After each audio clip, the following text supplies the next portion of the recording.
वीर महेंद्र प्रताप का सबसे करीबी दोस्त अचानक उनके घर के सामने वाले मकान में आकर रहने लगा था। और जैसे ही ये खबर महेंद्र प्रताप के कानों तक पहुंची तो उनके दिल में एक अजीब सी हलचल उठी, मानो किस्मत कोई नई कहानी लिखने वाली हो। वो बिना देर किए उसी शाम अपने दोस्त से मिलने पहुंच गए। लेकिन उन्हें क्या पता था कि उस मुलाकात के बाद उनकी जिंदगी का रास्ता ही बदल जाएगा। उसी घर के आंगन में पहली बार उनकी नजर जिस लड़की पर पड़ी उसका नाम था समीरा। और बस उसी दिन से शुरू हुई थी उनकी आंखों की वो आंख मिचौली जो धीरे धीरे दिल की धड़कनों तक पहुंच गई। अब महेंद्र प्रताप के कदम अक्सर अपने दोस्त के घर की ओर मुड़ जाते। बहाना दोस्त से मिलने का होता, लेकिन नजरें हर बार सिर्फ समीरा को ढूंढती। घंटों की बातें, चुपके चुपके नजरें मिलना और फिर मुस्कान के साथ नजरें झुका लेना, ये सब कब मोहब्बत में बदल गया किसी को पता ही नहीं चला। आखिरकार एक दिन महेंद्र प्रताप ने हिम्मत करके अपने दिल की बात कह दी और समीरा के सामने प्यार का इजहार कर डाला। और फिर सब कुछ इतनी तेजी से हुआ कि घर वाले भी समझ नहीं पाए। चट मंगनी पट ब्याह तक बात पहुंच गई।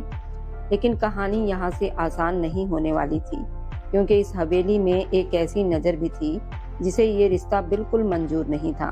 वही थी महेंद्र प्रताप की दादी। दादी के दिल में तो बचपन से ही किसी और का नाम बसा हुआ था, सिद्धि। वही सिद्धि जो उनके पुराने ड्राइवर की बेटी थी। उस ड्राइवर ने कभी इस परिवार पर ऐसा एहसान किया था जिसे दादी आज तक भूल नहीं पाई थी।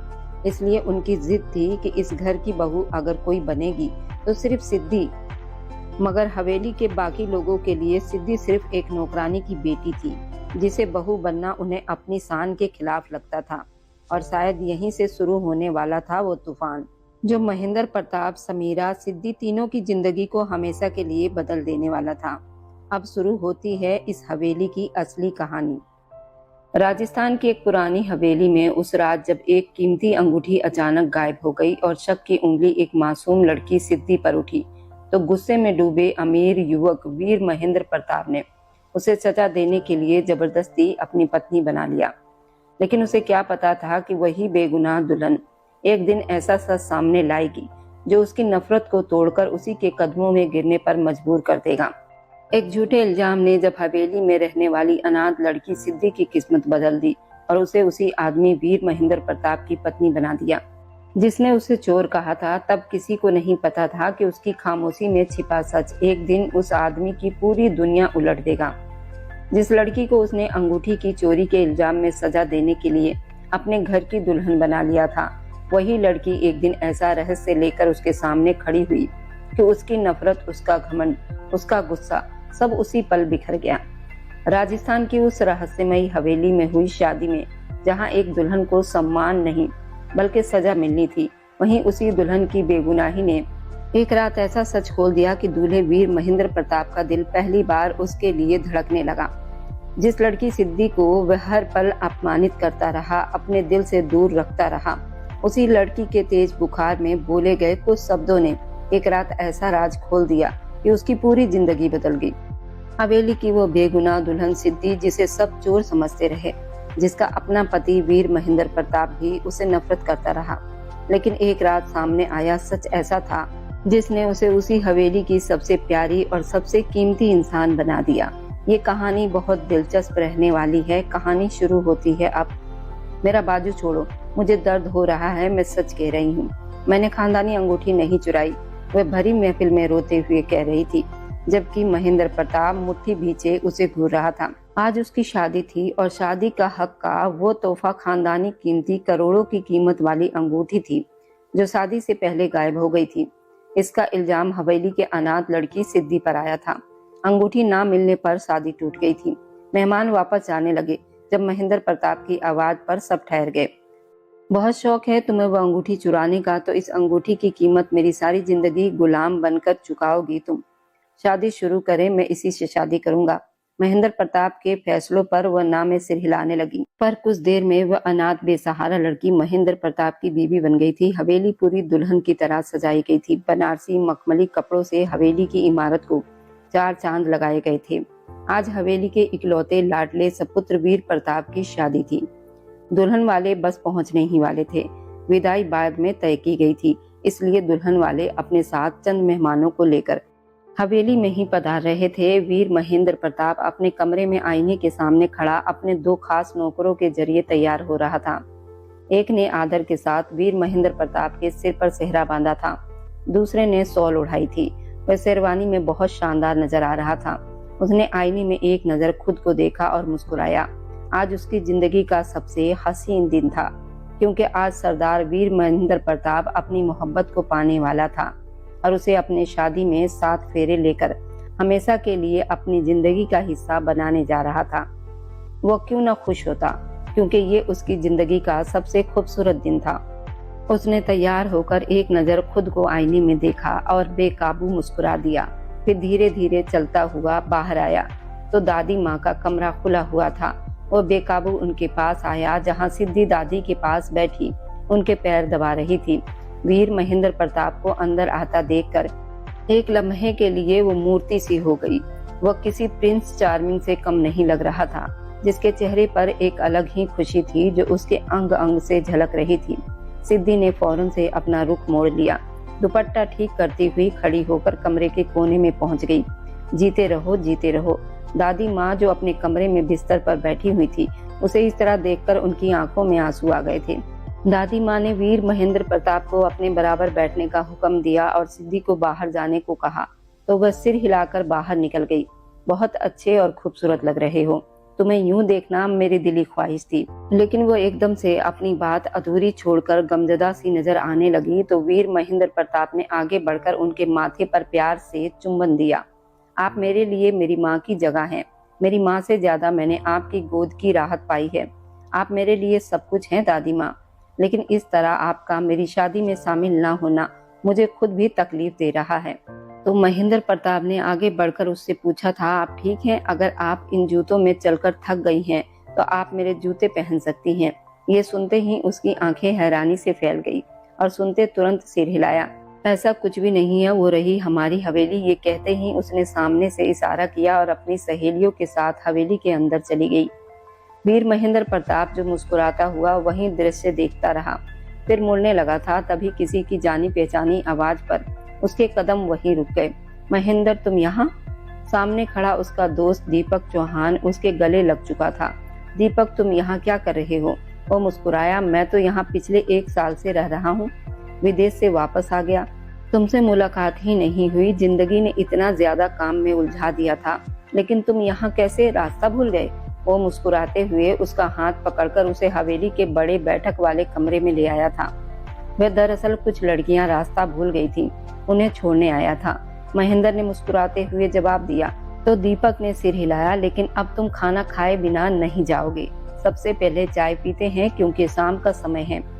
महेंद्र ने बहुत मना करना चाहा, लेकिन नौकर मेज सजा चुके थे। चाय के साथ इतनी सारी चीजें देखकर ही महेंद्र का पेट भर गया था। तभी दरवाजे पर दस्तक हुई और वह खूबसूरत लड़की उसे फिर से दिखाई दी। वह अपनी जगह चुप रह गया था। इस बार वह जिस रूप में थी उस रूप ने महेंद्र का दिल थाम लिया था। वो बिना दुपट्टे के खुले बालों के साथ वहां अनजाने में आ गई थी। भाई उसके मुंह से अचानक निकला और जैसे ही उसकी नजर सामने पड़ी तो महेंद्र को देखकर वह घबरा गई। अगले ही पल पर्दे के पीछे जाकर छुप गई थी। ये क्या कर रही हो समीरा? ये सुनते ही महेंद्र ने धीरे से उसका नाम दोहराया था और तुरंत अपनी नजरें नीचे कर ली। भाई, मुझे लगा यहाँ कोई नहीं है, इसलिए मैं बस अपनी चीजें लेने आई थी। वह घबरा गई थी। कोई बात नहीं, तुम जाओ। वैसे भी ये हमारा दोस्त है, कोई अजनबी नहीं है। ये दुपट्टा लेकर नमस्ते करो। तुम्हें याद नहीं है कौन है? महेंद्र है मेरा दोस्त, मेरा सबसे अच्छा दोस्त। ये सुनकर उसकी आंखें हैरानी से फैल गई। अगले ही पल वो पर्दे के पीछे से तेजी से निकलकर हवेली के अंदर चली गई। फिर थोड़ी देर के बाद वह ट्रे में पानी का गिलास लेकर आई और गिलास मेज पर रखकर गुस्से वाले चेहरे से महेंद्र को देखने लगी, जो उसे ध्यान से देख रहा था और वह उसकी नजरों को अच्छी तरह महसूस कर चुकी थी। तभी दीपक को किसी ने आवाज दी। वह उन दोनों को वहीं अकेला छोड़कर बाहर चला गया और यही मौका था जब महेंद्र अपनी जगह से उठा और धीरे धीरे उसके पास आया। वह उसके इरादे समझ चुकी थी, इसलिए 2 कदम पीछे हट गई और दीवार से जा लगी। घबराइए मत, मैं आपसे शादी करना चाहता हूँ। महेंद्र के मुंह से ये शब्द सुनकर ऐसा लगा जैसे उसके सिर पर किसी ने जोर से चोट कर दी हो। क्या आपकी हिम्मत कैसे हुई ये सब कहने की? वह गुस्से में उंगली उठाकर कुछ कहने वाली थी कि महेंद्र ने हाथ बढ़ाकर उसकी उंगली नीचे कर दी। हिम्मत तो मेरी हो सकती है ना, जब कोई लड़की मुझे पसंद आ जाए तो फिर वो मेरी ही होनी चाहिए। और ये वीर महेंद्र प्रताप का सबसे बड़ा सपना समझ लीजिए कि मेरा दिल आप पर आ गया है। मैं आपसे पहली नजर में प्यार कर बैठा हूँ। अब आपको जीवन साथी बनाना चाहता हूँ। जो भी आप मांगोगी सब पूरा किया जाएगा, क्योंकि आप महेंद्र प्रताप की पसंद बन चुकी हैं। समीरा हैरानी से उसकी आंखों में देखती रह गई। आप पूरा नहीं कर पाएंगे। अचानक उसकी आंखों में शरारत आ गई और उसने महेंद्र प्रताप की तरफ देखकर अपने बाल पीछे किए। मांग कर तो देखिए, फिर पता चल जाएगा। ये सुनकर वह हल्का सा मुस्कुराई और उसकी मुस्कान ने महेंद्र के दिल को और बेचैन कर दिया। भैया से मैंने सुना था कि आपके खानदान के पास एक अंगूठी है जो आपकी पुरानी पारिवारिक अंगूठी है और उसे किसी को देने की कसम खाई गई है। अगर आप वो अंगूठी मुझे दे दें तो मैं इस रिश्ते के लिए तैयार हूँ। महेंद्र प्रताप कुछ पल उसे देखता रह गया। क्या ये सच में संभव है? और फिर से चुप देखकर सीने पर हाथ बांधकर खड़ी हो गई, जैसे उसका वार सही जगह पर लगा हो। महेंद्र मुस्कुराया। आपने मांगा और मान लिया गया। अब वो अंगूठी आपकी होगी और वही अंगूठी मैं आपको शादी के समय दूंगा। मुझे कोई नहीं रोक सकता, क्योंकि जो इच्छा आपने कही है उसे मैं पूरा जरूर करूंगा। ये सुनते ही समीरा की आंखें और बड़ी हो गई। मुझे लगा था आप मना कर देंगे और बात यहीं खत्म हो जाएगी, लेकिन आप। वह बहुत घबरा गई थी और उसके शब्द उलझने लगे थे। मैं घबराने वालों में से नहीं हूँ। वह धीरे से उसके कान के पास झुककर बोला, कल रिश्ता तय हो जाएगा और फिर ठीक 1 हफ्ते के बाद शादी होगी। और ये 1 हफ्ता भी मैंने आपको संभालने के लिए दिया है, क्योंकि मुझसे इतना लंबा इंतजार नहीं होता। वह आंख मारकर पीछे हुआ और उसे नमस्ते करके बाहर निकल गया। दीपक शायद फोन पर बात करने में व्यस्त हो गया था और महेंद्र अपने दिल में नई खुशी लेकर अपनी हवेली की तरफ चल पड़ा था, जबकि समीरा की हालत ऐसी थी जैसे उसने खुद ही अपने पैरों पर कुल्हाड़ी मार ली हो। लेकिन फिर उसकी दीवानगी याद करके वह खुद ही मुस्कुरा दी और उसके चेहरे पर शर्म की लालिमा फैल गई और यहीं से उनके प्यार की शुरुआत हुई। उस शाम वह बहुत खुश होकर हवेली के अंदर आया और सबसे पहले अपनी दादी माँ के कमरे में गया, जहाँ सिद्धि उन्हें समय पर दवा दे रही थी। दादी दादी, आज मैं बहुत खुश हूँ। वह अंदर आकर उनका हाथ पकड़कर बोला तो उसकी आंखों की खुशी देखकर दादी माँ के चेहरे पर भी मुस्कान आ गई। और मैं आपसे आज ये कहना चाहता हूँ कि आपकी वर्षों की इच्छा अब पूरी होने जा रही है। आपका पोता वीर महेंद्र प्रताप शादी के लिए तैयार हो गया है।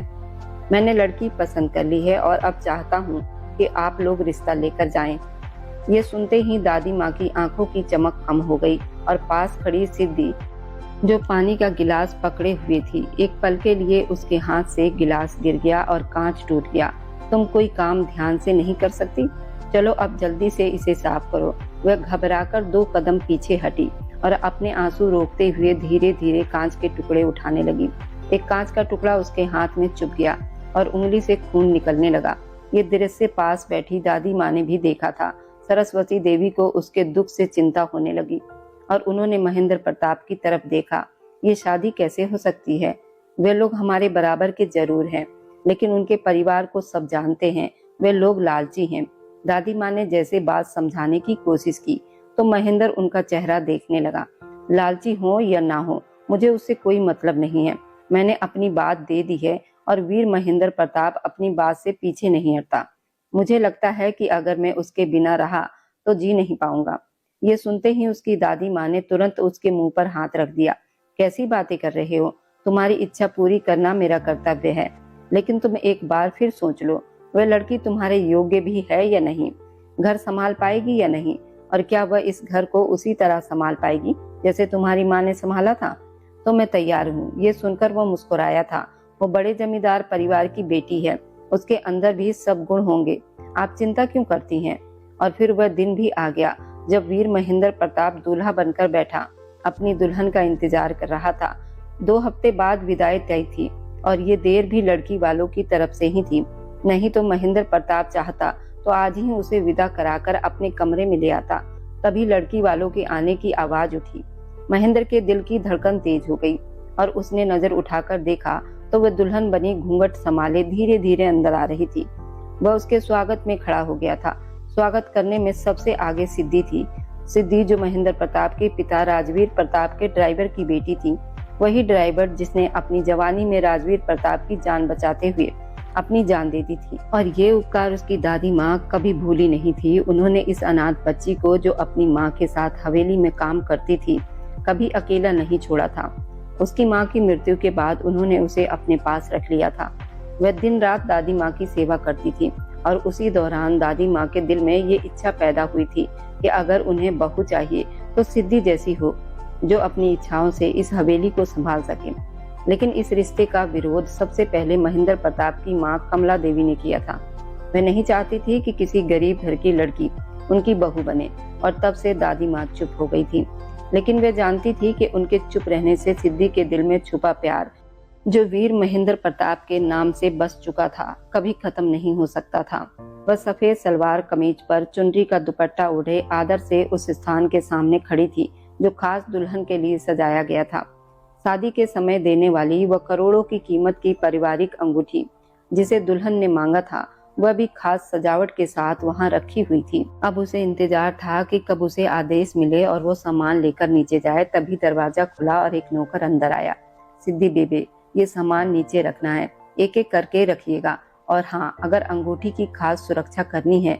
सिद्धि ने बस सिर हिलाया और अपने दिल पर पत्थर रखकर वह सामान समेट कर नीचे जाने लगी, जो उसकी बर्बादी की आखिरी कहानी बनने वाला था।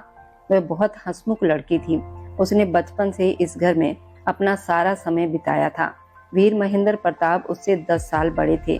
सिद्धि 20 साल की थी, लेकिन बचपन से दोनों एक ही हवेली में पले बड़े थे।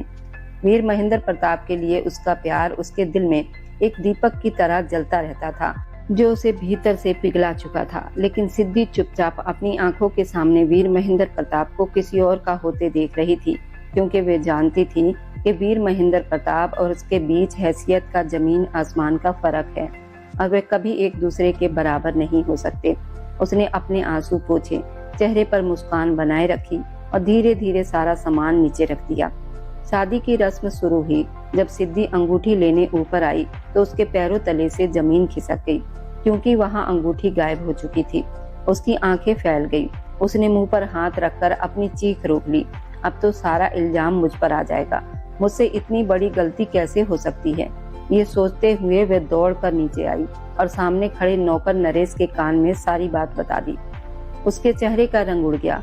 वह तुरंत अपने मालिक के पास पहुंचा, जो पंडित जी की शादी की रस्म की बातें ध्यान से सुन रहा था। वह उसके कान के पास झुककर बोला, मालिक, अंगूठी गायब हो गई है। ये सुनते ही वो एक झटके से अपनी जगह से उठ खड़ा हो गया। क्या बकवास कर रही हो? अंगूठी कैसे गायब हो सकती है? यहीं कहीं होगी, ढूंढो उसे। दुल्हन ने भी ये बात सुन ली थी और पंडित जी तो हाथ उठाकर आगे की रस्म रोक दी। क्या हुआ आपके वादों का? एक ही दिन में टूट गए? समीरा ने घूंघट के पीछे से ताना मारा तो वीर महेंद्र प्रताप को बहुत अपमान महसूस हुआ। ऐसा कुछ नहीं, अंगूठी यहीं होगी, आप शादी की रस्म शुरू करें। लेकिन समीरा ने शादी से मना कर दिया। जब तक अंगूठी मेरे सामने नहीं रखी जाएगी, मैं इनकी बात पर भरोसा कैसे करूं? मैं ये कैसे मान लूं कि यह आदमी आगे भी अपनी बात निभाएगा? ये तो बहुत बड़ा धोखा है। वो मुस्कुराते हुए वीर महेंद्र प्रताप के चेहरे का दर्द देख रही थी। पूरी हवेली में खोज शुरू हो गई थी, लेकिन उस अंगूठी का कहीं पता नहीं चला। आधे घंटे तक सब लोग वहीं बैठे रहे। वीर महेंद्र प्रताप की हालत ऐसी थी जैसे उसके शरीर से खून ही निकल गया हो। अंगूठी संभालने की जिम्मेदारी किसकी थी? वह गुस्से से चिल्लाया तो समीरा खड़ी हो गई। अब चिल्लाने से कुछ नहीं होगा। सरदार साहब, आप एक अंगूठी की रक्षा नहीं कर सके तो सारी जिंदगी मेरी रक्षा कैसे करोगे और अपनी बात कैसे निभाओगे? उसने अपना घूंघट हटा दिया। मैं ये शादी नहीं कर सकती, क्योंकि यह आदमी पहले ही परीक्षा में असफल हो गया है। प्यार के बड़े दावे किए थे, लेकिन एक भी पूरा नहीं कर सके। समीरा ने उसकी आंखों में आंखें डालकर न सिर्फ उसके प्यार को ठुकरा दिया, बल्कि उसका दिल भी तोड़ दिया। लड़की वाले उठकर वापस जा चुके थे। वीर महेंद्र प्रताप टूटे दिल के साथ वहीं सोफे पर बैठ गया था। पूरा हॉल खाली हो गया। वह खाली नजरों से सबको खुद पर हंसता हुआ महसूस कर चुका था। करमवीर, वह जोर से बोला तो वह दौड़ता हुआ उसके पास आया। अंगूठी की जिम्मेदारी किसकी थी? उसकी आंखों में गुस्सा भर गया था और उसने बहुत कठोर आवाज में पूछा। पुराने ड्राइवर की बेटी सिद्धि की। उसी की जिम्मेदारी थी वह अंगूठी संभाले। मुझे तो लगता है उसी ने चोरी की होगी। कुछ दिन पहले वो कह रही थी कि उसे पैसों की जरूरत है। ये सुनते ही वीर महेंद्र प्रताप की आंखों में तूफान आ गया। उसे मेरे सामने लाओ। वह जो सीढ़ियों के कोने में खड़ी होकर ये सब सुन रही थी, एकदम से घबरा गई और पीछे हटने लगी, लेकिन वीर महेंद्र प्रताप की नजर उस पर पड़ गई और वह तेज कदमों से उसके पास आ गया। उसकी आंखों से गुस्सा बरस रहा था। तो ये तुम हो जिसकी वजह से आज मुझे सबके सामने शर्मिंदा होना पड़ा और मेरा प्यार भी मुझसे दूर हो गया। वह उसके बाजू को अपनी मजबूत उंगलियों से पकड़कर गुस्से में झकझोरते हुए कह रहा था। सारे नौकर वहां से हट गए थे, क्योंकि सब जानते थे कि वीर महेंद्र प्रताप के गुस्से से कोई बच नहीं सकता। और आज तो जैसे वह सिद्धि पर टूट ही पड़ने वाला था। बहुत शौक है ना तुम्हें अंगूठी चुराने का, वह जोर से चिल्लाया और उसके बाजू को इतना जोर से पकड़ा कि वह दर्द से चीख उठी। मुझे माफ कर दीजिए, मैंने कुछ नहीं किया। मैंने अंगूठी की रक्षा ही की थी। जब मैं सामान नीचे लाने के लिए मुड़ी तो वह वहां नहीं थी। मैंने कुछ नहीं किया। वह जमीन पर बैठकर रोने लगी। अगले ही पल वीर महेंद्र प्रताप ने उसे पकड़ लिया और घसीटते हुए मंच की तरफ ले आया। इस पूरे समय वह अपना हाथ छुड़ाने की कोशिश करती रही, लेकिन अब वीर महेंद्र प्रताप को कोई नहीं रोक सकता था। पंडित जी, शादी की रस्म करवाइए। शादी किसी और से होनी थी, लेकिन अब नाम बदल दीजिए। दुल्हन की जगह सिद्धि अरुण लिख दीजिए और दहेज की बात हटा दीजिए। अब आप शादी की रस्म शुरू करें, मैं तैयार हूँ। ये सुनते ही सिद्धि ने हैरानी से आंखों से वीर महेंद्र प्रताप को देखा। उसका पूरा शरीर धीरे धीरे कांप रहा था। मालिक, मुझे माफ कर दीजिए। वह उसके पैरों में गिर गई, लेकिन वीर महेंद्र प्रताप ने नफरत से मुंह फेर लिया। अब माफी का समय निकल चुका है, अब सिर्फ हिसाब देने का समय है। उसने उसकी आंखों में देखते हुए इतनी कठोरता से कहा कि एक पल के लिए सिद्धि को लगा उसकी सांस रुक जाएगी। पंडित जी ने शादी की सहमति के लिए सिद्धि की तरफ देखा और इशारा किया। वह चुप बैठी रही और आंसू उसकी आंखों से बहने लगे। तभी वीर महेंद्र प्रताप ने उसका बाजू पकड़कर उसके कान के पास धीरे से कहा, अगर तुम ये शादी नहीं करोगी तो तुम्हारे साथ वही सब होगा, लेकिन बिना शादी के। ये सुनकर वो बुरी तरह से डर गई और तुरंत हाँ कहकर मुंह हाथ पर रखकर रोने लगी। वीर महेंद्र प्रताप ने उसकी कलाई पकड़कर उसे अपने पास बिठा लिया। इतनी जल्दी कहाँ जा रही हो? मैं ऐसी सजा दूंगा कि सारी जिंदगी याद रखोगी। महेंद्र प्रताप की आंखों में उस वक्त ऐसा गुस्सा था, हवेली की दीवारें तक जैसे कांप उठी थी और सामने खड़ी सिद्धि के चेहरे से जैसे खून ही उतर गया था। लेकिन क्या सच में वह दोषी थी, या फिर इस कहानी के पीछे कोई ऐसा राज छिपा था जिसे अभी तक किसी ने देखा ही नहीं था? इसी एक सवाल के साथ हवेली की कहानी एक ऐसे मोड़ पर आकर खड़ी हो गई थी जहां हर चेहरे के पीछे एक रहस्य छिपा हुआ था। क्या वीर महेंद्र प्रताप सच में सिद्धि को अपनी जिंदगी में जगह दे पाएगा, या फिर गुस्से में आकर उसके साथ ऐसा सुलूक करेगा जिसे सोचकर भी रूह कांप जाए? आखिर वह कीमती अंगूठी किसने चोरी की थी? क्या सच में सिद्धि ही चोर थी या फिर कोई और इस पूरे खेल की डोर अपने हाथ में पकड़े बैठा था? और अगर सच्चाई सामने आई तो क्या दादी ये सब होने देंगी, जो सिद्धि को इस हवेली की बहू बनते देखना चाहती थी? या फिर वो अपने उस एहसान को निभाने के लिए पूरे घर के खिलाफ खड़ी हो जाएंगी? लेकिन सबसे बड़ा सवाल अभी भी अधूरा है। समीरा ने अचानक ये रिश्ता क्यों तोड़ दिया? आखिर ऐसा क्या हुआ था जिसने महेंद्र प्रताप के दिल में प्यार की जगह आग भर दी? क्या इन घटनाओं के पीछे कोई ऐसा राज छिपा है जो सामने आते ही पूरी हवेली को हिलाकर रख देगा? क्योंकि आगे की कहानी में हर मोड़ पर एक नया सच सामने आने वाला है। हर चेहरा एक नई कहानी बताएगा। हर रहस्य खुलने के साथ इस हवेली का अतीत और भी गहरा होता जाएगा। अब आगे क्या होगा? सिद्धि की किस्मत उसे कहां लेकर जाएगी और महेंद्र प्रताप का फैसला उसकी जिंदगी बदल देगा या बर्बाद कर देगा? ये जानने के लिए अगला भाग बिल्कुल मिस मत कीजिए, क्योंकि असली तूफान अभी आना बाकी है। और जाते जाते बस दिल से एक छोटी सी गुजारिश है, आप जहाँ कहीं से भी मेरी वीडियो को देखते हैं, कमेंट में अपने शहर और राज्य का नाम जरूर लिखिए। आपके कमेंट मेरे लिए किसी अनमोल तोहफे से कम नहीं होते। और जो लोग अपना कीमती समय देकर मेरी कहानियों को देखते हैं, लाइक और शेयर करते हैं, उन सबका मैं दिल से धन्यवाद करती हूँ। अगर आज की कहानी ने आपके दिल को छुआ हो तो वीडियो को लाइक करें, अपने दोस्तों तक जरूर पहुँचाएं और हमारे इस छोटे से परिवार का हिस्सा बनने के लिए चैनल को सब्सक्राइब करना ना भूलें, क्योंकि आपका हर सब्सक्राइब मेरे लिए आपका प्यार और भरोसा है। फिर मिलेंगे एक नई भावनाओं से भरी कहानी के साथ। तब तक खुश रहिए, स्वस्थ रहिए, हमेशा मुस्कुराते रहें।